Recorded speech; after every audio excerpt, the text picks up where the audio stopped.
Hi, folks. Welcome to week 2. That was a really quick week, but I think we learned so much from each other as far as the discussion board. Thank you for the introductions. I gained so much more information about who you are, what school you're in, or where you're coming from, anyways, and what your knowledge is about school reform. So, the second part of that discussion board was what your thoughts are about school reform and such. And the dialogue that you had going back and forth, I really appreciated because not only did you ask questions, some of you, from each other, but you also pose a situation that might be in your school. So thanks for that. We're off to a really good start. So, week 2, this is where we start really getting into the muck and mire of everything. So, school reform can be quite intense sometimes, and it can be very frustrating. But it can be also the outcome good if the reform is implemented in the way that it should be and with fidelity. So that's what we're going to start this week with, interviewing someone. So you have for your assignment 5 questions, and that is your guide for the interview.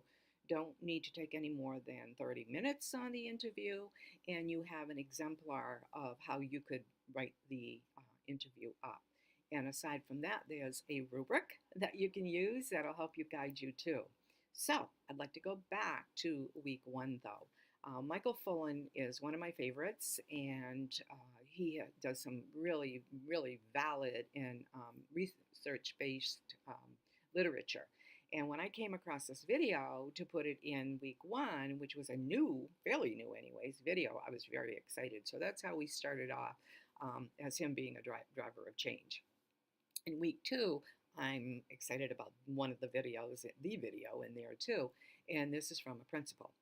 And she's quite influential, so I won't say any more, but you're going to enjoy this video, I'm sure.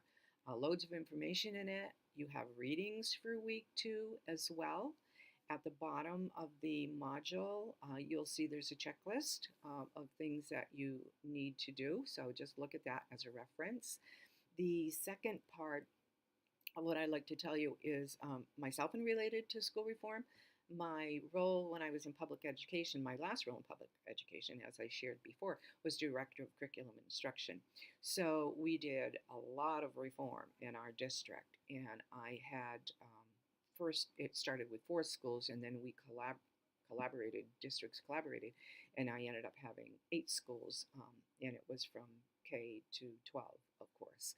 And what we did was, as I worked through reform with my staff, and I put a capital WITH with that, is that we would, year 1, read research. We'd find out if we had to change literacy or looking at a different literacy program or focus or whatever.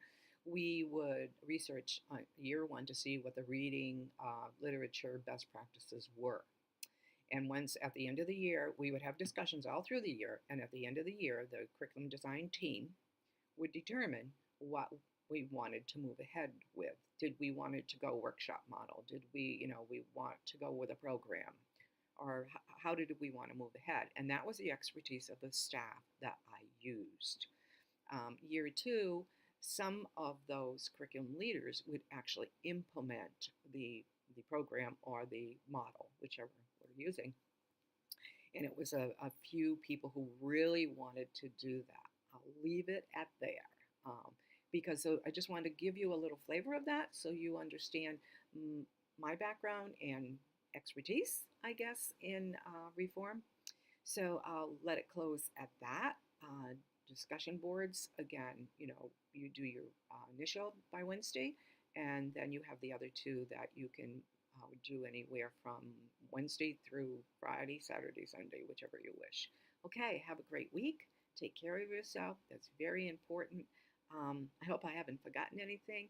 I will post something in the midweek and share other key points with you as well. Okay, thanks. And let's roll with week 2.